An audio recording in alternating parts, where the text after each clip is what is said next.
көрүшөбүз, толтура суроолорубуз бар. Анан көрөбүз кандай жооп берет экен. А как вы думаете, была ли хакерская атака? Эми хакерская атака аябай көп болду деп өздөрү айтпады. Өзүңөр көрбөдүңөрбү? Башында ар кандай версиялар кетти. Эдил Байсалов бир туруп саботаж деди. Саботаж болгондо ким саботаж кылып атат? ЦИК саботаж кылып атабы? Түшүнүксүз болуп атпайбы? Анан кайра туруп диверсия деди. Анан коопсуздук комитетинин немеси секретары ал хакерская атака деди. Ар ким ар кандай версияны айтып атат.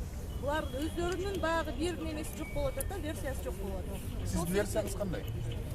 Менин версиям булар жасап эле коюшту. Булар жана өздөрүнүн партияларынын добуштарын көтөрөбүз деп кошуп баштады добуштарды. Анан жанагы проценти көбөйүп кеткенден кийин өздөрү билбей калды дагы резко түшүрүп салды добуштарды. Ошондо баягы кошкон добуштардын немелери кетти, бирок биз законно алган добуштарыбыз дагы кетип калды да. Эми менин оюмча бул буга чейин деле жасалып жүргөн нерсе болуш керек, бирок мындай массалык түрдө мындай ачык айкын жасалган эмес да.